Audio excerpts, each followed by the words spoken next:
Senator JD Vance is your running mate. He's had a lot of controversy lately, and I want to read you a few things that he has said in the past.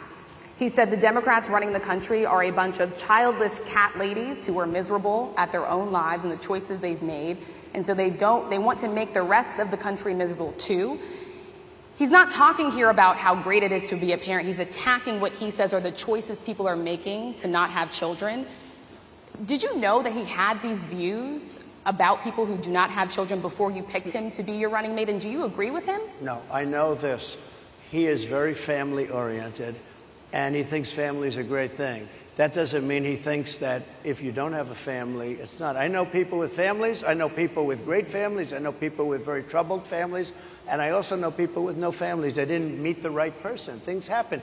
You go through life, you don't meet the right person. But he's not just talking about families here. And he also says that people people that don't have children should get less votes than those that do. I'm just speaking for myself. Is that your campaign I think position? I'm speaking for him, too.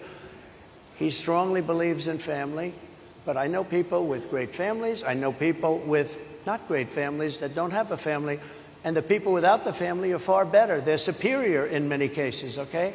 He's not saying they're not.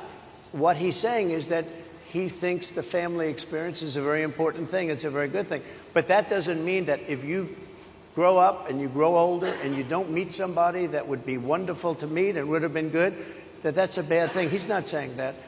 My interpretation, you'll have to ask him, actually, but my interpretation is he's strongly family-oriented, but that doesn't mean if you don't have a family, there's something wrong with it. Just one last point and then we'll move on. Just one of the bedrock principles of American life is one person, one vote. Senator JD Vance has suggested that someone who has children should have more votes than a person who does not have children. I just want to be clear here. Is that the position of your campaign? Well, no, but it's not something I have ever heard before. I can tell you this.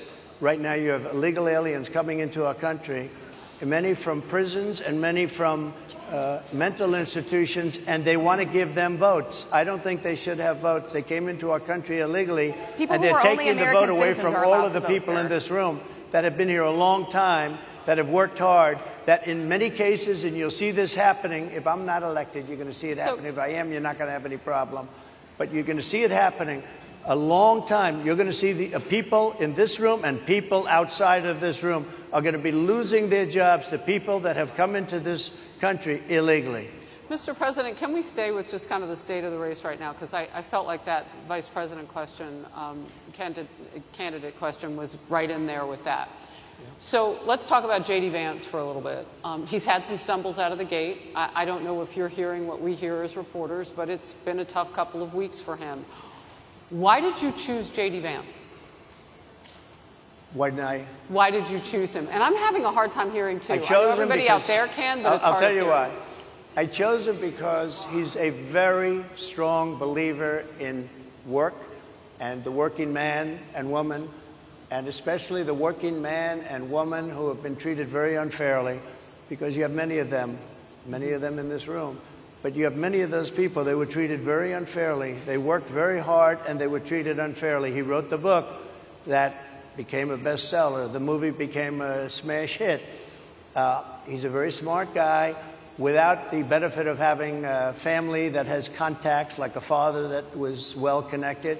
He got into Yale Law School. He graduated in 2 years from Ohio State, summa cum laude. I mean, you take a look at, his career has been an amazing career. He started off at a level with a difficult family situation, very difficult, with the mother and the father and everything else. He ends up going to Yale Law School and was one of the top students, became the head of the Law Journal. I mean, that's an amazing thing. He's a 4-year, he was in the military with great distinction for 4 years, got out, went into business, became successful in business, very successful in business, actually. Did public offerings and other things. And I have to believe in that. I mean, he's somebody that was born in a rough situation. Most of the people know that situation because it was very well documented in his book. And I have a lot of respect for somebody that can get into Yale and become one of the best students in Yale, that meets a young woman at Yale who was also outstanding, and they get married, they have a beautiful family. But he had he's made himself an amazing life. He then gets goes to Ohio, lives in Ohio, and he had my endorsement. That helped. But he wins the Senate. He becomes a United States Senator. So he's a United States Senator. And so, Harris, like I respect you for your success, I respect people for their success. The reason I asked the question is because the last time you and I sat and talked was the day that you were shot. We'd been together for much of that day. You left to go to Butler, Pennsylvania, and we didn't know what was next. Yeah. And 2 days sorry. after that... I cannot understand. Your microphone I know, is so it is really hard for me to understand it's just, you too. I can understand you perfectly. Because she's closer. I can understand you. Happy to hear that, sir. But I can't really understand, Harris, I have a few more questions. because of the distance, and the mics are really in lousy shape, but I cannot understand Are you asking a question? what you're saying. So what I wanted to say was the last time we spoke, you said some words that were prophetic because I asked you who you wanted to choose for vice president. Yeah. And you said normally it really wouldn't matter what they would bring. You know, you choose somebody that you think has a future, that sort of thing. But you said these words 3.5 hours before an attempted assassination on your life. You told me that bad things happen, Harris, and that's why this decision is important this time. Bad things happen. You said it twice.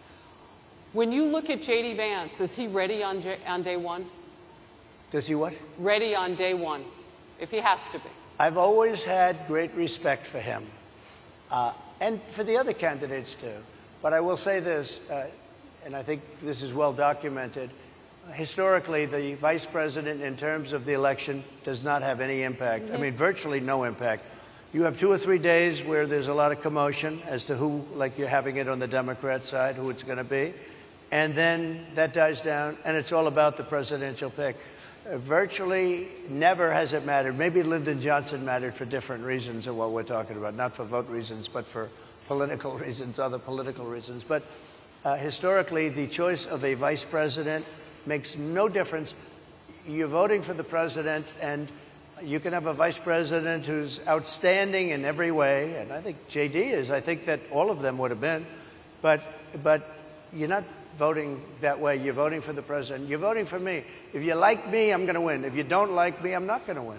I'm going to get my JD Vance question in. JD Vance? I'm going to get my JD Vance question in. To your point and to Rachel's point, he, has a lot of opinions about childless women like myself or divorced people like yourself. Do you think, well, I mean, my point is here. But at least it was said in a friendly manner. My point is,